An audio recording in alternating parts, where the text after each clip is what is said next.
There are fresh allegations that American spy officials have been keeping sensitive information from the US president because they fear it could be leaked or compromised. The Wall Street Journal cites both current and former anonymous Washington officials who are concerned over Donald Trump's, quote, friendliness towards Moscow. Well, that's after claims his team had constant contact with Russia's intelligence community during the election campaign. Trump himself has called U.S. intelligence leaks to the media un-American and stressed the illegality of spreading such information. Our Washington correspondent, Gaine Chichikan, looks at the battle unraveling. The U.S. intelligence community seems to be after Donald Trump as unnamed sources from the community leak more and more information on the president and his team. The latest in a series of leaks has been the claim that some members of the Trump team had contacts with Russian intelligence before his election. Somewhat buried in the same New York Times story was these unnamed sources also saying that they had not seen any evidence of cooperation between these members and Russian officials. Whatever the case, the story has led to many insinuations, especially coming on the heels of leaks about Trump's now former National Security Advisor General Flynn's communications with the Russian ambassador to the U.S. Trump says what the leakers of classified information are doing is illegal. The president has also accused the intelligence services of interfering in domestic politics. From intelligence, papers are being leaked, things are being leaked. It's criminal action, criminal act, and it's been going on for a long time before me, but now it's really going on. And people are trying to cover up for a terrible loss that the Democrats had under Hillary Clinton. Donald Trump blasted the intelligence community even before his election. More than once, he put the word intelligence in air quotes. He did it again in his latest tweet. Trump and his team seem to believe that the spy services have been trying to undermine him for a while. If that is the case, General Flynn's resignation may be their first victory. Trump's opponents are now cheering for the leakers and seem very willing to overlook the fact that leaking classified information is a crime under U.S. law, punishable by a fine, jail time of up to 10 years, or both. One glaring inconsistency is that some of the same people weren't at all cheering for those who leaked government secrets under the Obama administration. Think Edward Snowden, Chelsea Manning, and Julian Assange. Let's look at Snowden here. Some might try to say that, oh, he's a great human rights crusader. He is not at all like the great human rights crusaders in the past. Anyway, Trump's opposition seems to view the intelligence community leaks related to President Trump and his team as a completely different matter. The leader of the Senate Democrats even made an ominous prediction when over a month ago he said this about Trump's taking on those who work in the shadows. You take on the intelligence community, they have 6 ways from Sunday at getting back at you. So even for a practical, supposedly hard-nosed businessman, he's being really dumb to do this. Now that hardly a day goes by without the intelligence making headlines with a leak on the Trump administration, that statement by Chuck Schumer sounds like prophecy. In Washington, I'm Ganesh Chekyan, RT. Meanwhile, it's also been reported that communication between former National Security Advisor Michael Flynn and a Russian official in the U.S. was intercepted by European intelligence services. However, that information is also according to sources who reported it to the media on condition of anonymity. We spoke to former intelligence officials. They believe the U.S. agencies have, in fact, too much power. Well, I hope what it happens is that the president starts to clean up the intelligence community for being, so corrupt and politicized, basically. You need to have a professional, disciplined intelligence process that will produce intelligence for the decision makers to make decisions. You can't have them do things for political reasons, like weapons of mass destruction in Iraq or the Tonkin Gulf affair in Vietnam.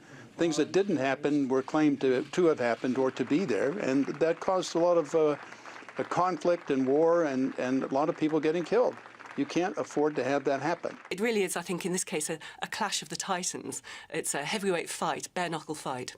And yet the people who are actually briefing against President Trump, which is unconscionable if you think about it, surely are by the very definition committing treason. So it is flagrant hypocrisy. Very few presidents ever try and take on the American intelligence community, although, of course, they should have, because they have been flagrantly breaching the terms of the Constitution, as we know from Edward Snowden, for over a decade now. So, yes, they should be held to account. And Donald Trump did say, before he was actually even elected, that if he were elected, he would clean out the CIA. He would replace the leadership. He said that they were too politicized, too close to the government. And, of course, that very closeness and that politicization had led them to make some appalling errors. Today, President Trump addressed the firestorm that's erupted following the departure of his national security advisor, Mike Flynn. The president asked for General Flynn's resignation on Monday due to an eroding level of trust, according to the White House. But he defended his former aide earlier and blamed illegal intelligence leaks for bringing Flynn down. Michael Flynn, General Flynn, is a wonderful man. I think he's been treated very, very unfairly by the media, as I call it, the fake media in many cases. And I think it's really a sad thing that he was treated so badly.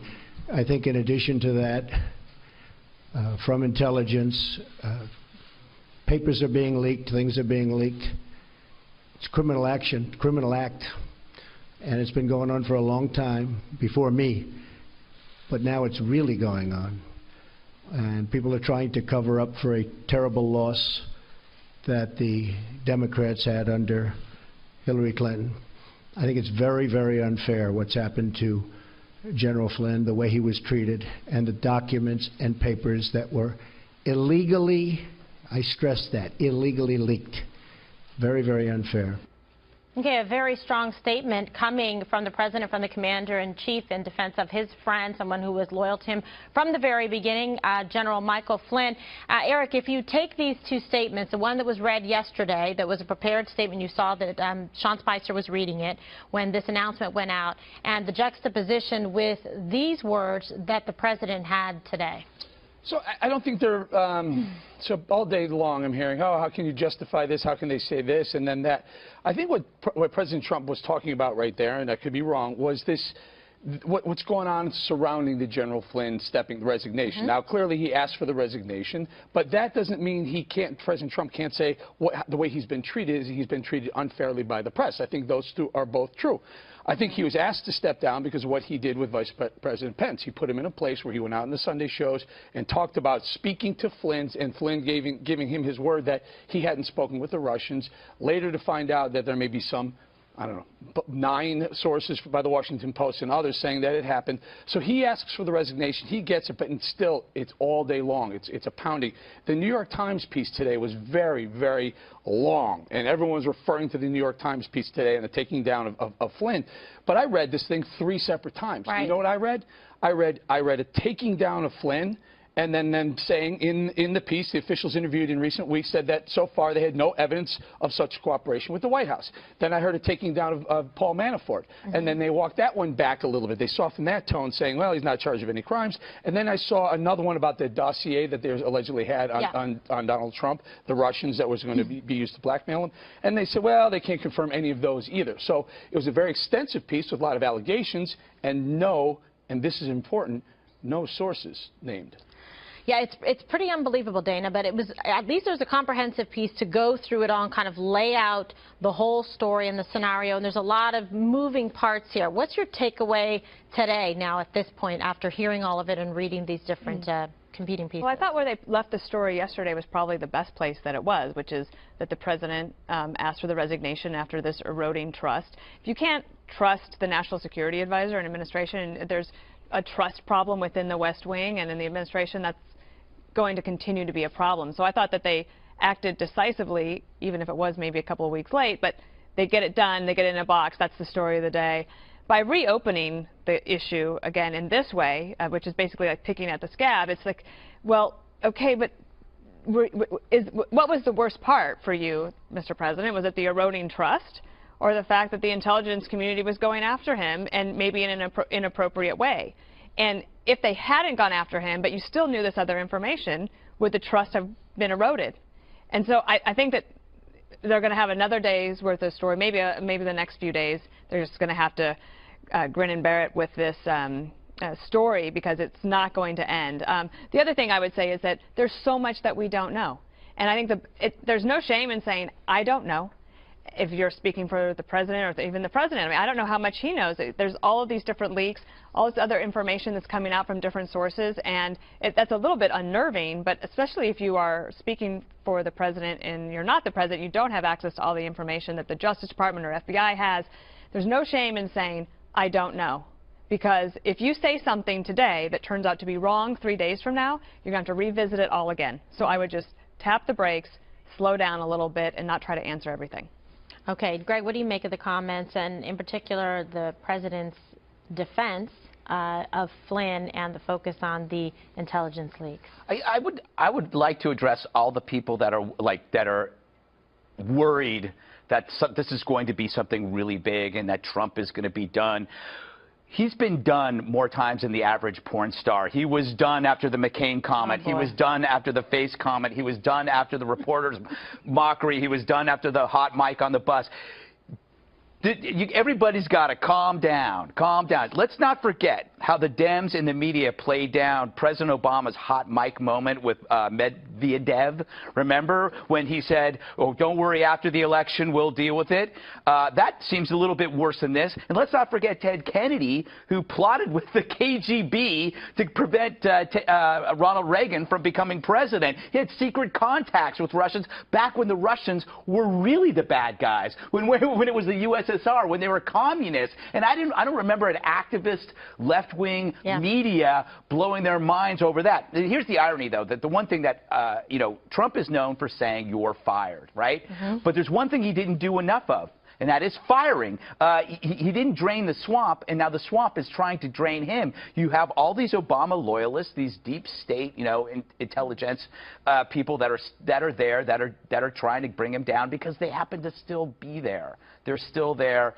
He probably needs to stop hiring the Omarosas and start firing the loyalists from the past. Did you ever think you were going to say that statement? Yes, I don't even know what I just said. I know, exactly. All right, so Juan, hello there. Hello. Hello. So obviously a lot of reading material today, which I know you did. What do you think about how this was handled? Now, when you look at the past 24 hours, sort of the genesis of this and now the aftermath. Well, I mean, I guess there are a couple questions about the handling. I'd say the number one question, and it was raised today in some papers, was did these intelligence agencies have a court order when they, in fact, were conducting the surveillance? Because normally, if you're an American on the phone line, even if you're talking to a foreign official, you're protected by intelligence agencies. So that was not the case here. So what was going on? Why were they looking into his conversations? It's obvious that I think that it's tied into the question of whether or not Russia was interfering in the campaign, the election season.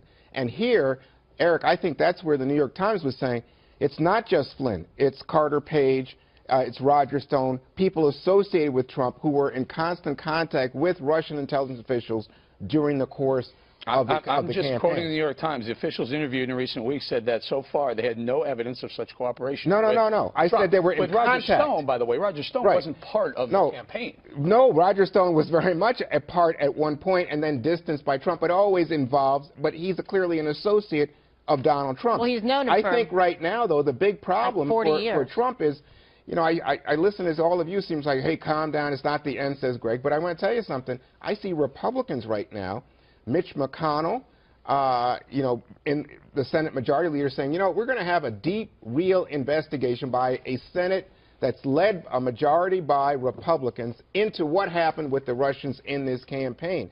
And you see Roy Blunt of Missouri, in addition to, normally people say, well, it's John McCain, it's Lindsey Graham. But now there's a good group of Republicans who are saying, you know what, something's wrong here, and we're not going to get our shoes messed up by what Trump is up to. But that's what I have to agree with. Andrew McCarthy has a great piece in National Review today. All he says is, if you release the tape of the phone conversation, it ends this. If the phone conversation shows that Flynn talked about sanctions, then it was good that Flynn got fired. If you listen to the phone call and you find out that there's nothing there, then you realize there's nothing there. But yeah, whether it's one quick sentence or it's, you know, pages of it. But the FBI investigated and didn't find evidence of wrongdoing. Yeah, and I don't think even that is the reason he got fired. I honestly think he was, even if they did find that there was a discussion with a Russian diplomat and it may have included... It doesn't violate the Logan Act. That's not why the resignation. There was the rapidly eroding trust of General Flynn by Donald Trump. Spicer and Dana both the timeline suggests something else to me. You know what the timeline really suggests? Let me ask. The timeline, if you want to go dig deep, the timeline suggests that this started under the President Obama administration. What, the investigation? Yes. Oh, the investigation. Yes, if you go back. Yeah, but think about that for just 1 second. Put this in your pipe and smoke it a little bit. Yeah. So this started under President Obama before Donald Trump was elected president. Yes. That's not using the DOJ, the FBI, and the NSA for political partisan reasons. Of course not. There's a real investigation. There's a real investigation. It's a witch hunt. Oh, it's a political witch hunt. Witch hunt to see if Russians interfere in our American election. No, let me go back to my earlier point. By the way, your point of going after General Flynn, he's an American citizen, right? Yeah, that's right. But he was acting. He was acting in a way so as to interfere with U.S. foreign policy. I'd love to see the FISA court. I'd love to see the evidence of But what I was going to say to you earlier was, he was in the terms of incoming head of the council. Yeah, you can have a conversation, but you can't undermine American. That's why the phone call. You got to hear the phone call. Right. So let's hear. But there is no evidence that he undermined it. That's what Greg is saying. Let's see the transcript. But I just wanted to ask, say something quickly to Eric. The timeline suggests that President Trump got the information actually through his lawyer from Sally Yates, who was then the acting attorney general. And then he gets. Wait, let me finish. That's the liberal timeline. No. This is a real timeline. Okay. So then the lawyer tells Trump, "This is up." Trump then has a meeting with Pence. Yeah, he has a meeting. He has a meeting with Bannon, but he doesn't tell.